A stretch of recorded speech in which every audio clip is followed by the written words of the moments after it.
At first glance, Princess Catherine's life looks like a polished fairy tale. ElegantOutfits.com smiles. And perfectly timed appearances make it seem as if everything runs effortlessly behind palace walls. But that image hides a reality few people ever see. Her days are not built around luxury or silence. They're built around discipline, pressure, and constant decisions that quietly redefine what it means to be royal. And the truth is, Catherine's daily life is nothing like what most people believe. Her mornings begin long before the palace feels awake, while many imagine attendants arriving with silver trays and neatly planned schedules. Catherine starts her day much like millions of parents do. Early alarms, half-awake moments, and the immediate pull of family responsibility. Reports suggest she's usually up between 6:30 and 7 a.m. And instead of waiting for help, she heads straight to the kitchen. This is where her real role takes over. Not as a future queen, but as a mother making sure 3 energetic children are fed, dressed, and moving in the right direction before the day truly begins. She's spoken openly about her morning routine, including her now famous green smoothie packed with kale, spinach, matcha, spirulina, and blueberries. But while that detail often makes headlines, what matters more is what's happening around her. She's not calmly sipping it in silence. She's in the middle of noise, laughter, arguments, and chaos. During a visit to a London nursery, Catherine casually revealed that her children usually eat simple breakfasts like apples and cereal, and she's the one preparing it. No spectacle, no performance, just routine. Prince William has even joked that their kitchen feels more like a battlefield than a palace in the mornings. On an Apple Fitness Plus podcast, he described daily music wars between George and Charlotte, each demanding control over the playlist. Some days one wins, some days the other does, and William ends up acting like a referee just to keep the peace. Meanwhile, Charlotte runs around the kitchen in princess dresses or ballet outfits, burning off energy before school, while Louis copies her every move, turning the space into a blur of footsteps and laughter. This is not royal tradition. This is real life. And that's where Catherine's choices quietly break from the past. For generations, royal mornings were managed with military precision by staff. Children were raised largely by nannies, and parents appeared briefly between duties. Catherine rejected that model almost immediately. She has openly admitted that leaving her children for work is one of the hardest parts of her role. On a podcast, she shared a moment that stayed with her deeply.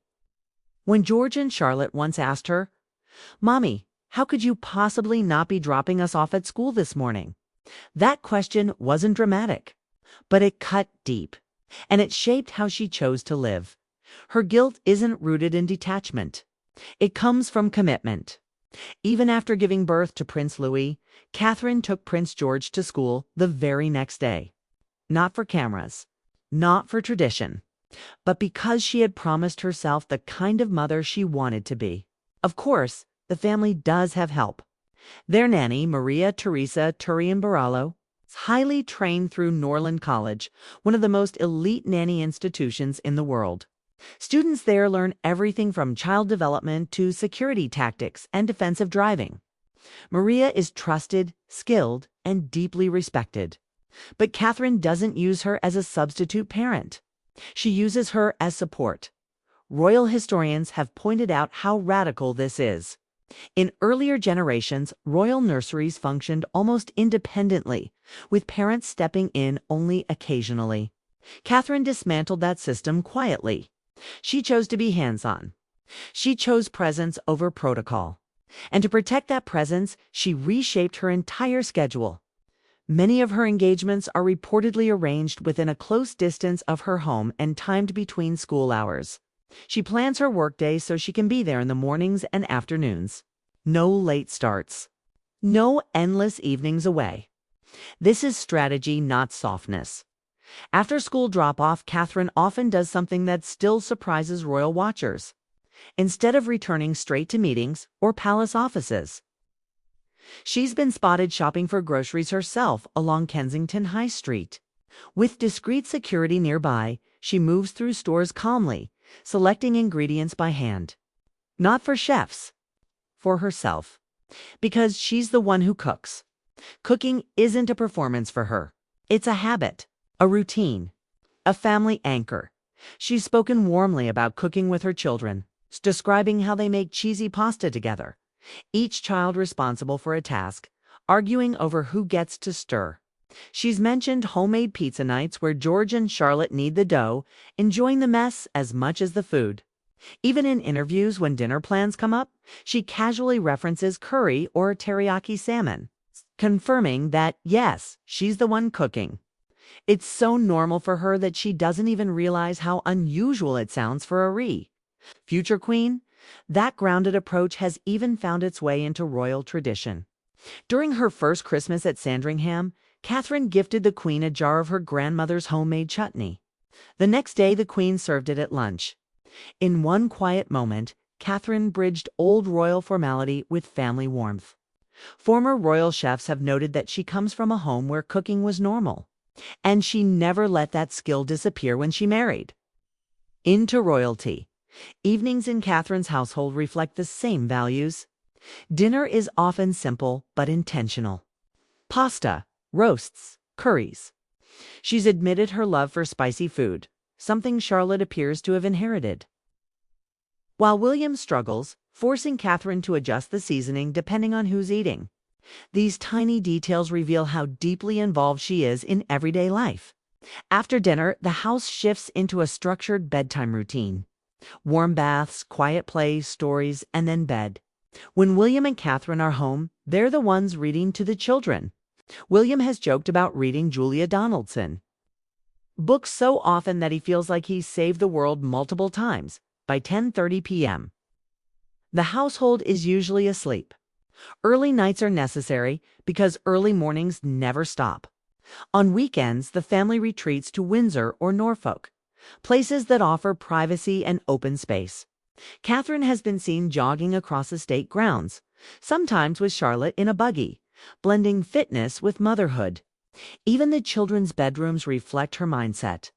Instead of custom royal furniture, she chose familiar brands. Dinosaurs, toy vehicles, Peter Pan themes. Nothing extravagant. Everything intentional, but motherhood is only one side of her life. When the children are at school, another version of Catherine steps forward. One driven by purpose rather than appearances. From early in her royal journey, she made it clear that charity work wasn't a box to tick. It was central to who she is. Mental health, early childhood development, and family support aren't random causes. They are deeply personal. The Heads Together campaign, which she co-founded, wasn't designed to look good. It was meant to normalize conversations that people avoided for years. Catherine spoke with quiet honesty about emotional struggles, parental pressure, and why early support matters. Her work in early childhood development goes even deeper. Through the Royal Foundation Center for Early Childhood, she spends hours behind closed doors reviewing research, meeting experts, and shaping long-term strategies. This isn't glamorous work. It's slow, demanding, and often invisible. But it's where she believes real change begins. She visits schools, hospitals, youth centers, and family organizations, not for photos, but to listen, to understand what parents lack, to figure out how systems can improve. Her patronages span mental health, child development, education, sports, arts, and youth empowerment. Each one reflects a belief, not an obligation. This work shapes her schedule just as much as her children do. Still, even with purpose and structure, pressure never fully fades. Catherine has spoken directly and indirectly about the guilt that comes with balancing everything. She wants to be present for school runs and bedtime stories. But she's also expected to fulfill public duties that require preparation, travel, and emotional energy. Every decision comes with trade-offs. Attend an engagement or stay home longer. Travel or miss a school event. These are choices she faces constantly. What makes Catherine stand out isn't that she avoids these struggles. It's that she acknowledges them. She plans meticulously to reduce conflict between roles. She prioritizes mental and physical well-being through exercise, outdoor activity, and creative outlets like photography. Photography, in particular, gives her something private, a way to observe rather than be observed. Sports and movement help her manage stress and maintain energy. These aren't hobbies for show. They're tools for survival in many ways. Catherine has quietly rewritten the rules. She hasn't rejected tradition outright. She's reshaped it. She's built a life where motherhood bends royal duty instead of the other way around, where help exists without replacing presence, where children grow up expecting their mother to cook, read stories, and stand on the sidelines cheering them on. From the outside, her life may still look calm and elegant, but beneath that surface is constant movement, responsibility, and emotional weight. Catherine isn't living a fairy tale. She's living a carefully balanced reality. And in doing so, she may be changing the future of the monarchy more than anyone realizes. And that influence doesn't stop at her own household. Quietly, steadily, Catherine's approach has begun shaping expectations far beyond palace walls. Royal insiders have noted that younger members of the family are watching closely. Not just how she dresses or speaks, but how she lives, how she balances duty with humanity, how she chooses substance over spectacle. In an institution built on tradition, that kind of influence is powerful, even if it's never announced. What often goes unnoticed is how much emotional labor her role demands. Catherine is expected to be endlessly composed, empathetic, and present. Even when the weight of public expectation presses hard, every appearance is scrutinized. Every expression is analyzed. And yet, she must walk into hospitals, schools, and community centers carrying not just her own stress, but the emotional realities of the people she meets.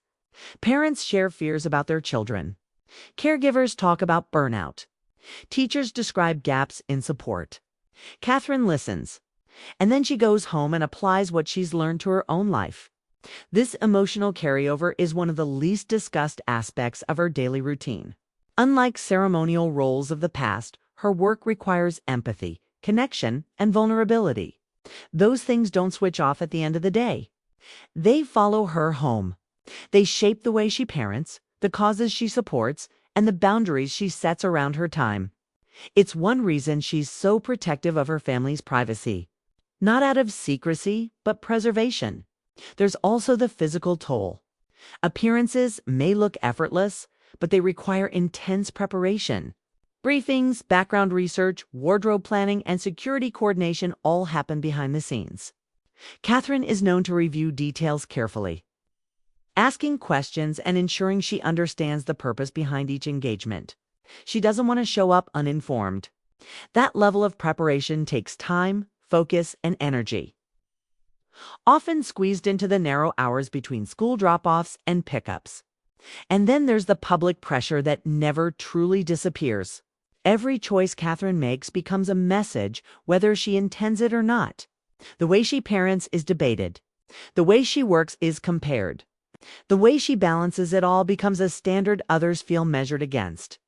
That kind of visibility can be overwhelming. Yet she rarely addresses it directly. Instead, she lets consistency speak for her. Her decision to maintain a relatively contained work schedule wasn't accidental. Royal biographers have pointed out that Catherine learned from watching previous generations struggle under relentless public duty. Long tours, constant travel, and limited family time took visible tolls. Rather than repeat that pattern, she built a model that prioritizes sustainability. It's not about doing less. It's about doing what matters most. Well, that mindset also extends to how she supports Prince William. As the future king, his responsibilities are only increasing. Catherine acts as both partner and stabilizer, someone who understands the pressure he carries and helps anchor their family through it. Their dynamic behind closed doors is reportedly far more relaxed than their public image suggests. Laughter, shared routines, and mutual support define their private life far more than formality. Friends close to the couple have described Catherine as emotionally intuitive. She notices when her children are overwhelmed. She adjusts plans when they need reassurance. She creates space for conversation even in a household with constant external demands. That emotional awareness didn't come from training. It came from lived experience, shaped by motherhood and years of listening to families across the country. As the children grow older, Catherine's influence becomes even more apparent. George, Charlotte, and Louis are being raised with an unusual mix of awareness and normalcy. They understand their roles, but they're not consumed by them. They're encouraged to help in the kitchen, explore outdoors, play sports, and express curiosity. Their upbringing reflects Catherine's belief that emotional security matters just as much as duty. Education plays a major role here. Catherine is deeply involved in decisions surrounding her children's schooling. She's attentive to not just academic outcomes, but emotional development. She's spoken often about how early experiences shape lifelong outcomes, a belief reinforced by her work in early childhood advocacy. That philosophy guides her parenting choices daily, from routines to discipline to communication. Even small moments reflect this intentionality. Walking the dog together, doing homework at the kitchen table, sitting in the stands at a sports match without fanfare. These are choices that might seem minor, but in the context of royalty, they're revolutionary. They signal a future where leadership begins with grounded humanity rather than distance. Yet none of this removes the strain. Catherine has had to learn, sometimes the hard way, that she cannot be everything to everyone all the time. There are days when commitments collide, days when guilt resurfaces, days when exhaustion sets in. But instead of pushing through endlessly, she has learned to pause, to protect her health, to step back when necessary. That self-awareness is part of what makes her approach sustainable. Her hobbies, too, play a quiet role in this balance. Photography allows her to frame the world through her own lens, literally and figuratively. It gives her control in a life where much is dictated by protocol.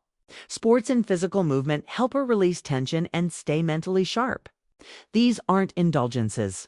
They're coping mechanisms built into her routine with intention. What's striking is how little of this is broadcast.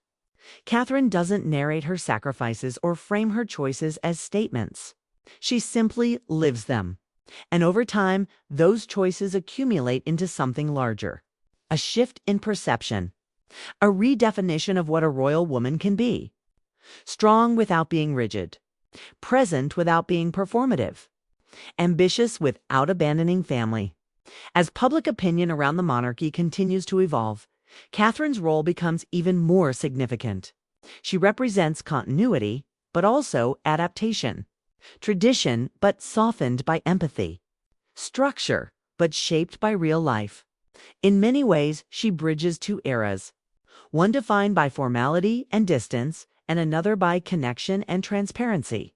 When people speculate about the future of the royal family, they often focus on titles, succession, and ceremony. But the quieter changes matter just as much. The way children are raised, the way mental health is addressed, the way leadership is modeled at home before it's displayed on a global stage. Catherine's daily life, unseen by most, is where those changes begin. So when you strip away the polished image and public appearances, what remains is not a fairy tale figure, but a woman navigating constant pressure with discipline, care, and intention. A mother balancing love and duty. A public figure choosing substance over noise. And a future queen quietly reshaping the monarchy, one ordinary day at a time. And perhaps that's what makes her story so compelling. Not the crowns or ceremonies, but the reality behind them. Because in a world that expects perfection, Catherine's greatest strength may be her refusal to chase it. Instead, she chooses presence. And that choice is changing everything. Still, even with that carefully built balance, Catherine's position leaves very little room for mistakes. Every pause, every absence, every decision is noticed. When she steps back from public view, speculation follows almost instantly. Online conversations begin to swirl. Questions are asked. Assumptions are made. It's a reminder that her life, no matter how grounded she tries to keep it, is never entirely her own. Over the years, there have been moments when her reduced visibility sparked rumors. Some claimed exhaustion. Others whispered about internal pressure or strain behind the scenes. Palace sources have consistently pushed back on dramatic narratives, emphasizing that Catherine's choices are deliberate, not reactive. She prioritizes sustainability over spectacle. But in an age of constant content and instant judgment, restraint can look suspicious to people used to constant access. What's often missed in those moments is how intentional her absence can be. Catherine understands the cost of overexposure. She watched what relentless public scrutiny did to those who came before her. Rather than allow the same pattern to repeat, she sets boundaries. Not loudly, not defensively, just firmly. That restraint in itself is a quiet form of strength, and it's not just about protecting herself. It's about protecting her children. As they grow older, their awareness of public attention increases. Catherine has been especially mindful of shielding them from unnecessary exposure, limiting appearances and carefully controlling what parts of their lives are shared. This isn't secrecy. It's preservation. She wants them to grow into their roles gradually, not be consumed by them before they're ready. Royal commentators have pointed out that this approach may be one of Catherine's most lasting contributions. By normalizing privacy, she's challenging an unspoken rule that royal lives must always be visible. She's showing that leadership doesn't require constant access, and that dignity can exist alongside distance. Behind the scenes, this philosophy influences everything from how engagements are selected to how often the children are photographed. Catherine is reportedly deeply involved in these decisions, weighing long-term impact over short-term approval. She understands that public goodwill isn't built through constant